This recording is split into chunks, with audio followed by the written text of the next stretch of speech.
Up close and personal look at Christ Prep Academy. Jacob, I'm going to pull things back to a much broader perspective across the classes of Western Kansas to run down some of the high-profile action that unfolded last Friday night. To start, the Manhattan Tribe are healthy once again, and Coach Shards gave credit to that and his secondary being put back together to help them roll into Topeka and beat Washburn Rural 43-0. The offensive strategy to let Finn Watson get his legs under him would work like a charm, as he'd run for 135 yards and a pair of touchdowns, and Manhattan's pleased with the return of four-star receiver J.J. Dunnigan, who got a 78-yard house call to start the game. Manhattan would never look back and would have a Halloween matchup this Friday against Garden City to open their playoffs. Moving down I-70 to mile marker 238 and Tescott, the Trojans took on the visiting Cunningham Wildcats in a battle for the District 2 six-man championship. With the dreary weather amiss, both teams would stick to the ground game, but it'd be the Wildcats that would take advantage of miscues and a turnover to lead them to the district title with a 58-12 final score and top seed in their six-man bracket. In 2A, the Ellsworth Bearcats traveled to southeast of Saline, who's finishing off the hardest part of their schedule in the last 3 weeks, and yet still outscored those opponents, including Ellsworth, 160-42.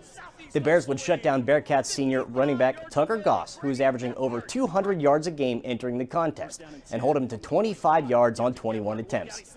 Saline would rush for 362, with Grady Gebhardt accounting for 234 and 4 touchdowns on the way to Southeast Saline's 53-12 win.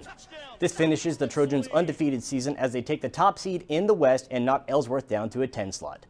A little farther west saw the Ell-Saline Cardinals taking on the Central Plains Oilers, with the Oilers fighting to stay in a top 3 spot in 8-man Division I, and the Cardinals hoping to finish their district play undefeated.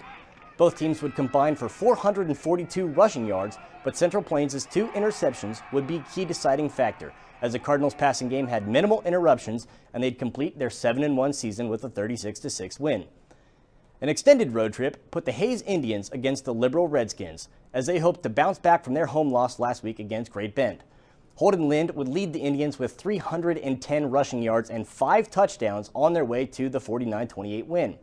Lind is now stacked up 866 yards and 8 touchdowns in the last 3 weeks, which gives reason to believe that Hayes has bolstered their confidence as both teams move into 5A bracket play at 6-2. The last stop took us to a matchup of undefeateds where the Jackson Heights Cobras hosted the Jefferson County North Chargers. Both of them ranked at the top 5 of 1A. It was another district championship on the line Friday night. This match would be settled without a doubt as the Cobras' ground-pound offense steamrolled them to a 53-0 victory, moving them into bracket at 8-0 and a 1 seed with their eyes on the state title. That's all I have time for out west on the Western Front, but there's plenty more great matchups we'll get to see in the playoffs that we'll tell you all about in our roundtable after this short break.